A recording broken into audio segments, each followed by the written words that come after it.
d'eau pour 700 milliards dinaa def le réseau gazier du Sénégal nga xam boo ko defoon tey gaz bi ñu jëlee ko fa mu war a jógee depuis le nord tasaare ko fépp mu fekki industrie fekki centrales yi fekki lépp loolu li muy changé ci réew mi kenn xamul nu mu toll immédiatement le pays devient compétitif les entreprises se délocalisent nga liggéey dinaa def les agropoles dans leur nouvelle version pas seulement ay bâtiments pour def de l'industrie mais ñu commencé ci production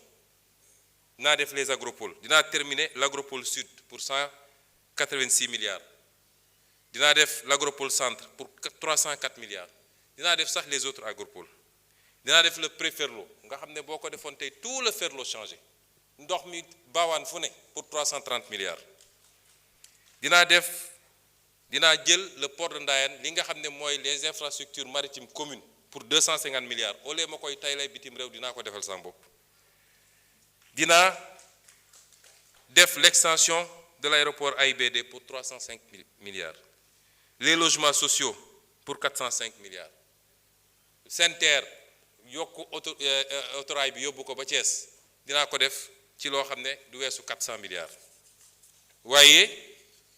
mun naa def lenn ci loolu def benn projet boo xam ne c'est le projet le plus structurant mooy Yaakaar Teranga ma defal ko saa bopp j'ai besoin de 4500 milliards je fais Yaakaar Teranga on donnera l'énergie à 60 francs le kilowattheure aux Sénégalais et aux industriels. Imaginez l'impact de ces projets-là sur la société. Où est-ce qu'ils ont mis l'argent? Duñ ma ne jam ñaajo la ñu gas tabax ay immeuble wala ci ay stade lañ ko def wala et c'est ça li tax man mënuma d'accord ak ñu bëri ci li ñu bëgg parce que lii wax nañ ko Sénégalais ñu ngi leen ko wax saa su ne te teewul malgré tout on a fait des efforts mais balaa may ñëw ci loolu cette dette elle est odieuse dafa am lu ñuy wax la dette odieuse parce qu'elle a été contractée en tout cas pour une partie les 7600 milliards ils ont été contractés sur le dos des Sénégalais sans que Assemblée nationale valide ko sans que mu jaar par les circuits c'est une responsabilité extraordinaire mais ñun bu ñu bëggee changer réew mi bu ñu bëggee demander aux Sénégalais ñu def ay sacrifices la question c'est pourquoi les étudiants patienteraient pourquoi les commerçants les syndicats etc. bu dee ñun lii lépp am na ba pare ñu ko def ne fi fang dara fekku leen ci kuñ ci jàpp sax ñi ngi pexe nuñ koy génne kuñ ci jàpp sax suba ngoon ñi ngi pexe naka lañ koy rëccalee mu dem dossiers yi yëpp ngeen dégg amuñu man daan ko wax de awma ci benn yaakaar boo moytul France lay mujje xam ngeen ndax lan te loolu moo tax nag problème am parce que amoon na fi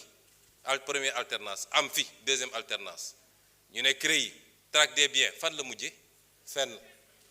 te pourtant et c'est le lieu de féliciter les corps de contrôle de ce pays l'IGE la Cour des comptes la CENTIF qui font un travail extraordinaire documenté très précis mais su ma waxee ñu ne day critiquer du ma dugg ci ñenn du ma tudd ñenn ñi mais dossier bu dem ñu yàq ko 2 ans mënuñu génne benn dossier te yàlla xam na ni dossier for yenu la loolu mooy problème Sénégal et c'est pourquoi les Sénégalais n'accepteront pas de patienter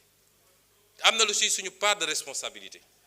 parce que ñun ñoo war a mettre les gens qu'il faut là où il faut ñu def le travail qu'il faut c'est à nous de le faire et cette dette elle est odieuse parce qu'elle a été conclue sans l'approbation des Sénégalais à travers les instances qu'ils ont désignées ñi def responsabilité chaîne bi dafa bëgg ba ci Cour suprême sur la dette extérieure c'est la Cour suprême moom mooy génne benn lettre d'habilitation ne bu ko bailleurs yi wala ministère des finances saisiré moom moo naan on a regardé mais cette opération est conforme à la loi mais la première loi en matière de finance c'est la loi de finance xanaa kay nga dem xool est-ce que ça c'est inscrit au niveau de la loi de finance est-ce que c'est des crédits qui sont inscrits toute la chaîne de responsabilité elle est là 7700 milliards ñu bëgg ko bàyyi mu demee noonu et ça buñ ko réglé wul notre responsabilité sera engagée et c'est pourquoi moi Malgré cette situation, je rends hommage au ministre des Finances et à toute son équipe, au ministre de l'économie. Wallaay xamuleen nit ñi li ñuy daj pour cette gestion active de la dette. ànd nañ fu bëri tukki dem di waxtaan di lijjanti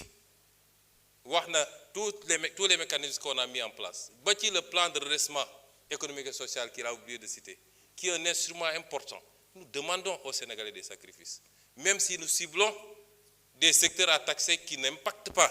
sur les besoins de première nécessité des Sénégalais, mais nous demandons aux Sénégalais des sacrifices. Et c'est pourquoi il est impératif que loolu yëpp am. Et je disais tout à l'heure que malgré toute cette situation, nous avons fait des efforts. wax nañu fii léegi les baisse de l'huile de palme raffinée 100 francs par litre, sucre cristallisé 75 francs, farine 4000 francs par sac, pain, ciment, riz, le riz brisé, le supercarburant, le gasoil, l'électricité. Tout ça malgré cette situation, parce que yërmande gi ñu am ci askan wi moo tax ñu def ko. Mais loolu dafa ànd ak ñaar, benn bi mooy il faut que les comptes soient rendus. waxoon naa ko le 8 mai ci daje bi ñu amoon ne si on ne fait pas le travail pour que les responsables rendent compte, man mënuma taxaw ci ganamu Sénégalais di leen demander des sacrifices. mënuma ko te suñ ko deful it la woon fa woon rek tôt ou tard dina amaat ci suñu régime bi, parce que du soxor du règlement de compte waaye man mii lañ ma dénk ma gérer ko dinaa ci rendre compte devant les Sénégalais. bu ma ci jëlee lu ma moomul dañ ma war a teg yoon. loolu la ñuy defaree réew. Et c'est pourquoi boobu mooy premier élément bi. Deuxième élément bi mooy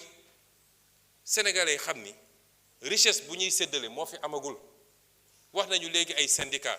wax nañ ku nekk di réclamer lan ngay réclamer yow tu as un budget des recettes de 6 000 milliards tu payes des dettes de 5 000 milliards ñuy kurti sa gap di ko essayer nga ne yow léegi coûte que coûte tey malgré les efforts, parce que bi ñu toogee léegi bëri na loo xam ne 12 ans syndicats yi nga koy daw mënuñu ko am dañoo toog rek signé ko malgré la situation du pays. loo signé nag ñu ubbil la buntu bu bees léegi sax dégg naa ñu naan les revendications émergentes. lan mooy revendication émergente? loo signé tey ñu ubbi beneen. il faut que ñu am un consensus dans ce pays-là ci fi ñu bëgg a jëm. C'était ça l'objectif du pacte. Il ne faut pas qu'on pousse l'État à bout,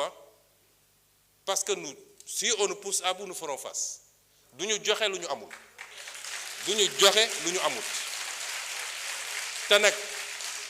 réew mi yemul ci 200 000 fonctionnaires wala 200 000 étudiants. Quand tu vas ci àll bi léegi honorable Mbaye Dione wax na ci àll bi ak honorable Diop bi dëkk fële mais demal ci àll bi est-ce que ñii di nekk fii di réclame dem